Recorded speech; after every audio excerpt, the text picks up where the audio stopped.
সকাল বন্ধুরা, সকলে কেমন আছেন? আশা করছি সকলে ভালো আছেন, সুস্থ আছেন। আপনাদের ভালোবাসা, ভগবানের আশীর্বাদে আমার পরিবারেরও সকলে ভালো আছে। আবার একটা নতুন ভিডিও আপনাদের সকলকে অনেক অনেক স্বাগত, অনেক ভালোবাসা। এখন বাজছে ওই 8টার মতো। আজকে উঠতে না অনেকটা লেট হয়ে গিয়েছে। আজকে ঘুম থেকে মা ডাকলো, তারপরে উঠলাম। আসলে কালকে অনেকটা রাতে ঘুমিয়েছি। নিচে শুয়েছিলাম মাঝরাত্রি পর্যন্ত, মাঝরাত্রি বলা চলে। একটা সময় বাবা আসলো, তারপরে আমরা ওপরে আসলাম। ওপরে এসে ঘুমাতে ঘুমাতে বেজে গেল 2টো। তো আর সকালবেলা কি উঠতে পারি? তারপর তো ছেলে বারে বারে ওঠে। তো মা ডেকেছে সকালবেলায় কাস্টমার এসেছিল। আসলে আগের দিন ছিলাম না, আগের দিন অনেকগুলো কাস্টমার এসে ফিরে গিয়েছিল, সেই জন্য আজকে সবাই সকাল থেকেই আসতে শুরু করেছিল। তো কাজ করলাম, কাজ করার পর এই যে আমি এখন বিছানাটা গুছিয়ে নিলাম, তারপর খাটের নিচটা পরিষ্কার করছিলাম। আজকে না আমাদের রান্না নেই, রান্না হবে না, শ্রাদ্ধ বাড়ির নেমন্তন্ন আছে। তো সেই জন্য আমি এই যে ঘরের ঝাড়াঝুড়িগুলো করে নিচ্ছি। যেহেতু আজকে বাড়িতে আছি আর আমার রান্নাটাও করতে হবে না, আর এমনিতেও আমার যেদিন রান্না থাকে না সেদিনই আমি এই কাজগুলো করে থাকি। এই কাজগুলো যেদিন রান্না থাকে না করতে সুবিধা হয়। রান্না আবার এই যে ঘর পরিষ্কার করতে না খুবই অসুবিধা হয়। এই যেমন খাটের নিচ, পুরো ঘর ঝাড়া, এগুলো না অনেকটা টাইম লেগে যায়। আর আমার এই যে খাটের নিচটা না প্রচণ্ড ধুলো হয়ে যায়, আর অনেক জিনিসপত্র রয়েছে, তো বার করে মোছা, ঝাড়া, আবার গুছিয়ে রাখা অনেকটা টাইম লেগে যায়। তো ঝাড়াঝুড়ি করে এই যে এখানে আমি ঘরটা নাতাও দিয়ে দিলাম। নাতা দিলে বেশ ঘরটা সুন্দর লাগে। একটুখানি জেঠিমাদের বাড়ি থেকে গোবর নিয়ে এসেছিলাম, গোবর দিয়ে ভালো করে নাতা দিয়ে দিয়েছি। গোবর দিয়ে নাতা দিলে না, দুদিন না নাতা দিলেও বেশি ধুলো হয় না।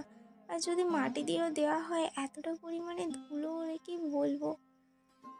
তো ঘর পরিষ্কার করে এখানে চলে এসেছি এই যে মুড়ি খাবার জন্য একটু টিফিনে কিছু বানাতে। কালকে আমি পেঁয়াজ কলি নিয়ে এসেছিলাম, তো সেই পেঁয়াজ কলি আর আলু একটুখানি ভেজে নিচ্ছি। আর আজকে ছিল হাট, তো হাট থেকে বেশি কিছু সবজি আনতে বারণই করেছিলাম, যেহেতু আগের অনেক সবজি ছিল। আজকে টমেটো, শিম নিয়ে এসছে, আর তার সাথে আদা, পেঁয়াজ, কাঁচা লঙ্কা আর আলুটা একটু বেশি করেই নিয়ে নিয়েছে, যাতে না বারে বারে যেতে হয়। আর সবজিটা আমি যেহেতু ওখান থেকেই নিয়ে চলে আসি বেশিরভাগ, তো সেই জন্য আজকে আলুটাও বেশি করেই নিয়ে চলে এসেছে। তো এরপর আবার কাস্টমার এসেছিলো, কাজ করলাম। আর তার সাথে নিচের ঘরে খাটের নিচটা আর এমনি যেখানে যেখানে একটু ঝুল হয়েছিল পুরো ঘরটাই ঝেড়ে নিলাম। এত ময়লা বেরিয়েছে কি বলবো। আমার ছেলে যা খায় সব কিছু খাটের নিচে ভরে দেয়।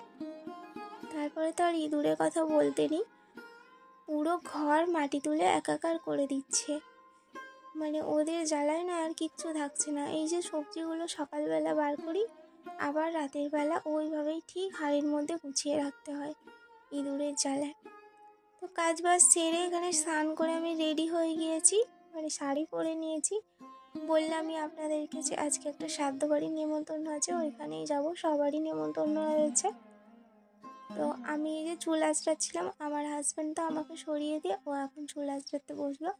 ও বললো তুমি একটু সরে যাও, আমি আঁচড়ে নিই, তারপরে তুমি আঁচড়াবে। তো দেখুন আমার হাজব্যান্ড এখানে ক্যামেরা চালিয়ে কি নাই কি করেছে। সত্যি এটা কিন্তু আমি আগে লক্ষ্য করিনি ও এরকম কিছু করেছে, কারণ আমি ছেলেকে জামা প্যান্ট পরাচ্ছিলাম অন্যদিকে ঘুরে। তো বিশাল হাসি লাগছিল, ভাবলাম কি আপনাদের সাথে একটু শেয়ার করে দিই।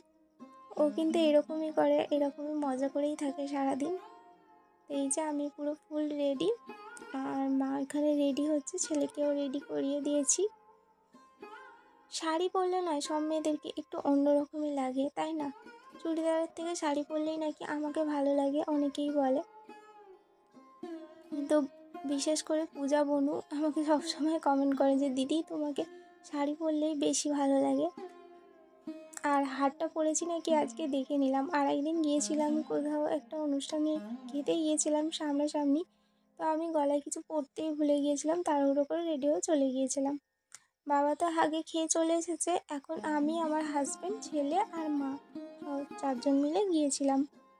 আর যাদের বাড়িতে খাওয়ানো হচ্ছিল তাদের বাড়িতে দেখুন এখানে চৌবাচ্চার মধ্যে কিছু মাছ আর কিছু কচ্ছপের খেয়ে চলে আসলাম। আর কিছু না নিয়ে আসলেও এই যে লাস্টে যেটা দেয় মুখশুদ্ধি, ওটা আর জলের বোতলটা কিন্তু আমি নিয়েই আসি।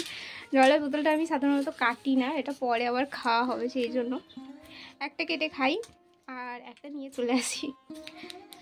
তো এই যে দুষ্টুকে দেখতে পাচ্ছেন, কিছুই তো খায়নি, শুধু ওই হজমলাগুলোকে খাচ্ছে। নিজে নিজে কি ও খেতে পারে বলুন তো? নিজে খাবে, আমাকে তো খাওয়াতেই দিল না। যেটুকু নিজে ওই দুটো আউলা করে 3টা আউলা করে তুলছে, ওই কি আর ওঠে? যেটুকু ওই খেয়েছে টুকিটাকি করে।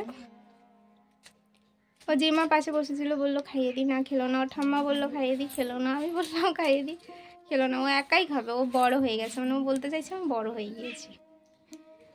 তো ওই যে দুষ্টুকে এখন ঘুম পাড়াই, তারপরে আপনাদের সাথে আবার পরে কথা হচ্ছে।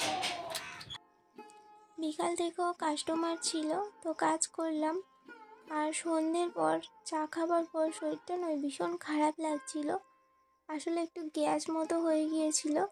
তো তার জন্য মাথা ব্যথাটা খুবই করছিল, সেই জন্য একটু মাথায় তেল দিয়ে আর মাথাটা চুলটা বেঁধে নিয়েছি। তারপরে নিচে গিয়েছিলাম, নিচে কটা ক্লিপ রাখা ছিল 2-3টে, সেই জন্য একটা আমি চুলের মধ্যে করেই নিয়ে এসেছিলাম, কিন্তু দেখুন আমার চুলেই আটকানো রয়ে গিয়েছে, আমিও চুল থেকে খুলিনি। আর জামা কাপড় গোছাতে গোছাতে একটা বল্লা কোথা থেকে এসেছে জানি না, হয়তো জামা কাপড়ের সাথেই ছিল। তো দেখছি পুরো নাইটিটা আমি দেখলেনি তো গুছিয়ে নিলাম, রাখতে যাচ্ছি, তারপর দেখছি নাইটির ওপরে বল্লাটা বসে আছে। তো আমার হাজব্যান্ড বলছে যদি তোমাকে কামড়ে দিত কি হতো? আমি বললাম সেটাই তো, যদি কামড়ে দিত এবং ঘরের মধ্যে থাকলে বাচ্চা আছে, ওকেও তো কামড়ে দিতে পারতো। তো আমি ওই নাইটিটা এখন বাইরে রেখে চলে এসেছি। আর এই যে এই ব্যাগটা কালকে কিনেছি, কারণ ওই জিনিসপত্র নিয়ে যেতে খুবই অসুবিধা হচ্ছে। তো অনেকগুলো জিনিসই নিয়ে যেতে হয়, তো মেকআপের জিনিসপত্র জানেনই অনেক কিছুই থাকে, তার মধ্যে খাতা থাকে, জল, টিফিন, তো অনেকটাই ভারী হয়ে যায় আর 2-3টে ব্যাগ হয়ে যায়। সেই জন্য এই ব্যাগটা কালকে কিনলাম। আর ব্যাগটা কেমন হয়েছে অবশ্যই কমেন্ট করে জানাবেন। তো আমাদের খাওয়া দাওয়া কমপ্লিট। আজকে হয়েছিল আলুর দম আর সবাই মুড়ি খেয়েছি। আর ছেলের জন্য মা 2টো পরোটা বানিয়ে দিয়েছিল, ওকে পরোটা খাইয়ে দিলাম আর আমরা আলুর দম মুড়ি খেয়ে নিলাম। তো চলুন বন্ধুরা, আজকের ভিডিওটা আমি এখানেই শেষ করছি। সবাই ভালো থাকবেন, সুস্থ থাকবেন, সাবধানে থাকবেন। টাটা।